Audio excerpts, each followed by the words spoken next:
लोकसभा चुनाव का आगाज हो चुका है और लोकसभा चुनाव इस बार 7 चरणों में होगा। पहले चरण 19 अप्रैल को शुरू होगा और जबकि 7वां चरण 1 जून को समाप्त होगा। लोकसभा चुनाव की मतगणना 4 जून को होगी। सिरसा लोकसभा क्षेत्र में जिला प्रशासन ने तैयारियां पूरी कर ली हैं। इस संदर्भ में आज सिरसा के लघु सचिवालय में सिरसा के डीसी और जिला निर्वाचन अधिकारी आर.के. सिंह मीडिया से भी रूबरू हुए। जिला निर्वाचन अधिकारी आर.के. सिंह ने कहा कि मीडिया लोगों को मतदान के लिए प्रेरित करे और नागरिकों को अफवाहों से दूर रहने के लिए जागरूक करे। चुनाव से जुड़ी किसी प्रकार की गतिविधि या आदर्श आचार संहिता की उल्लंघना होती है तो उस बारे में मीडिया प्रशासन को अवगत करवाएं। चुनाव के दौरान अवैध गतिविधियां पर रहेंगी। उपायुक्त ने बताया कि सिरसा लोकसभा क्षेत्र में पारदर्शी, निष्पक्ष एवं सफलता पूर्वक चुनाव संपन्न करवाने के लिए प्रशासन की ओर से पूरी तैयारियां की गई हैं। जिला में विधानसभा क्षेत्र के अनुरूप ARO व अन्य संबंधित अधिकारियों की ड्यूटियां लगाई गई हैं। इसके साथ साथ चुनाव में जुड़े कार्यों के लिए टीमों का गठन किया गया है जिन्हें अलग अलग जिम्मेदारियां सौंपी गई हैं।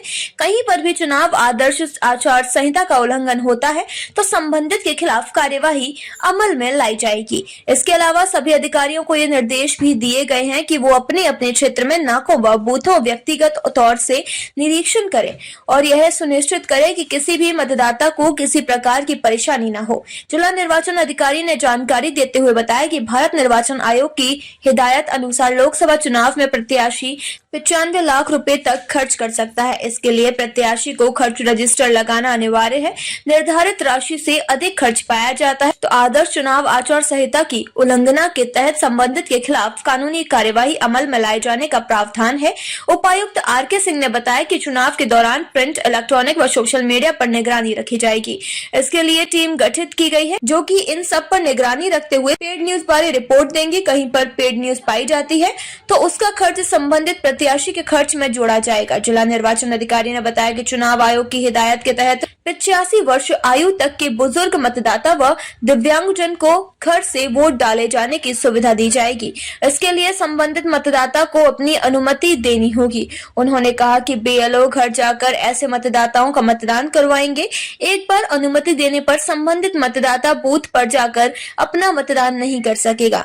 मतदाता को अपने मताधिकार का प्रयोग करने में किसी प्रकार की असुविधा न हो, इसके लिए मतदान केंद्र पर सभी आवश्यक सुविधाएं सुनिश्चित की जाएंगी। बूथों पर पेयजल, शौचालय व छाया की व्यवस्था की जाएगी। इसके साथ ही मतदान केंद्र पर बुजुर्ग व दिव्यांग के लिए रैंप व व्हील चेयर की सुविधा उपलब्ध करवाई जाएगी। हमारे जो टोटल डिस्ट्रिक्ट सिरसा में कॉन्स्टिट्यूएंसी आपको पता है कि AC यानी कि असेंबली कॉन्स्टिट्यूएंसी 5 हैं, फतेहाबाद में 3 हैं, जींद में 1 है, नरवाना। टोटल होगी हमारी 9 और 03 SC पार्लियामेंट्री कॉन्स्टिट्यूएंसी सिरसा। आज की डेट में अभी तक, हालांकि ये फ्लक्चुएट होता रहता है क्योंकि अभी वोट बननी जारी है, तो हमारी टोटल 19,24,244 वोट यानी कि रजिस्टर्ड वोटर हैं 9 असेंबली कॉन्स्टिट्यूएंसी के।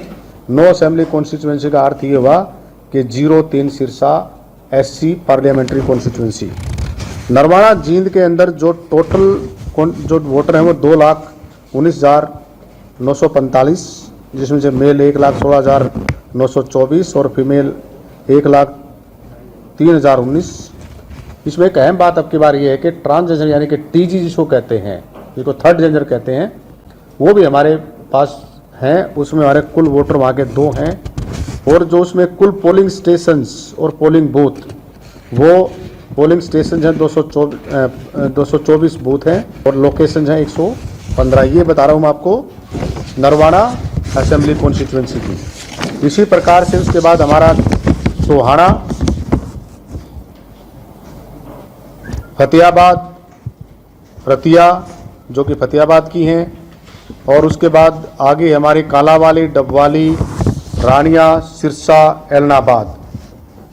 टोटल वोट मैंने आपको बता दी हैं 85+ यानी कि अब पहले 80 वर्ष की थी जो बुजुर्ग आदमी थे, अब वो 85+ हो गए हैं। उनके लिए हम सुविधा देंगे, उसके लिए हम सुविधा देंगे कि उनकी वोट घर पे ही डाली जा सके। उसके बाद हमारे साथ साथ हमारे कुछ ऐसे डिसेबल्ड, स्पेशली डिसेबल्ड, जिनको हिंदी में कई बार हम अपाहिज भी कह देते हैं, उनको भी ये सुविधा देंगे कि वो अपने मत का प्रयोग घर पे ही कर ले। हमारा BLO जाके उसके मत का प्रयोग कराएगा। अगर उसने एक बार ये प्रेफरेंस दे दी कि वो मत का प्रयोग घर पे करेगा या करेगी, तो उसने वहीं पे करना पड़ेगा, उसके बाद वो बूथ पे आके अपने मत का प्रयोग नहीं कर पाएगा। इसके अलावा हम एएमसी एश्योर्ड मिनिमम फैसिलिटीज हर बूथ पे देंगे, जिसमें लाइट, पानी, बिजली, रैंप और एक व्हील चेयर भी अगर कोई बुजुर्ग आदमी आता है जिसको ऐसी दिक्कत आएगी वो देंगे। साथ में क्योंकि गर्मी हो जाएगी, छाया का प्रबंध वहाँ पे हर रूप में हर प्रकार से रहेगा। उसके लिए हमने एमसीसी की कॉपी दे दी गई है। उसके लिए एक बहुत बड़ी प्रेजेंटेशन जो अभी हमने आपकी बार आज से पहले प्रेजेंटेशन नहीं देते, लेकिन अब की बार हमने प्रेजेंट करके बताया कि हमने क्या क्या करना है। कि आपने कोई भी पोस्टर और बैनर लगाना है तो सिर्फ वही लगाएंगे जहाँ पे हमने जगह सुनिश्चित की है। उनको खर्चा बता दिया, उनको रजिस्टर बता दिया, 3 प्रकार के रजिस्टर होने चाहिए, आपका बैंक अकाउंट अलग होना चाहिए, हर चीज़ मॉडल कोड ऑफ कंडक्ट की हमने उनको बता दिया, प्लस उनको कॉपी भी दे दी है। सोशल मीडिया एक अहम मुद्दा रहता है, उस पर कैसे निगरानी रखी जाएगी? सोशल मीडिया पर तो विशेष निगरानी ये रहेगी, जहाँ पे पेड, 2 पॉइंट मैं क्लियर कर दूँ यहाँ पे, जहाँ पे पेड कंटेंट होगा या कोई भी ऐसी चीज़ कास्ट, क्रीड, रिलीजन जिससे सोशल एमोसिटी यानी कि ऐसी दिक्कत आएगी, दुर्भावना होगी, उस पर विशेष नज़र रहेगा। और नज़र ये रहेगा उसकी जो सोशल मीडिया सेल की जो सोशल मीडिया सेल हमारा है उसका हमारा DIO उसका यानी कि कमेटी का चेयरमैन है और उसके साथ एक प्रोफेसर है हमारे CDLU के। इसका अर्थ मैं एक छोटी सी बात और बता देता हूँ आपको, एक ऐड करना बहुत ज़रूरी है। इसका अर्थ ये है कि हम सभी लोगों की जो X चैनल है या दूसरे हैं उस पर भी नज़र रखेंगे और कोशिश करेंगे कि जो सिरसा का जो आम या आम जनों से संबंधित है उसके भी हम चैनल पर नज़र रखेंगे।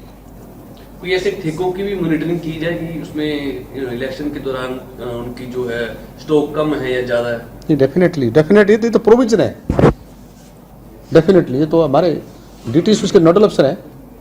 DTC excise is the nodal officer. और ये नहीं कि सिर्फ हम जो इंटर स्टेट सिक्योरिटी, ड्रग्स और ये जो लीकर है इन सभी को लगातार मॉनिटर करके अंदर, जिसमें कि 1 SP DCSP यहाँ का हो गया, हनुमानगढ़ का हो गया, गंगानगर का हो गया, मानसा का हो गया, बठिंडा का हो गया और एक डिस्ट्रिक्ट और है। सभी साथ साथ काम करते हैं। और हमारी वीडियो कॉन्फ्रेंस के थ्रू के साथ साथ अब हम पर्सनल मीटिंग भी करने जा रहे हैं। वो हमारे पास आएंगे और हम उनके साथ जाएंगे। जैसे उदाहरण के तौर पर मैं कल काफ़ी सारे वो देख के आऊँ नाके संग्रिया साइड में जाके, अभी तो रहते हैं काफ़ी। मैं पूरा का पूरा जो अपना वो जितनी भी बाउंड्री लगती है वो बाउंड्री अगले 2-4 दिन के अंदर उसको हम कवर करेंगे हर हालत के अंदर। चुनाव के मद्देनजर हथियारों की अवैध प्रयोग न हो 144 हमने लगा के पुलिस को स्ट्रिक्ट हिदायत दी गई है, सारे के सारे वहाँ पे जमा करा रहे हैं। अगर फिर भी कोई मिलेगा तो उसमें हम उसकी दिक्कत आएगी उसको बिल्कुल, अगर नहीं मानते तो हम उठा के FIR भी लॉन्च कराएंगे।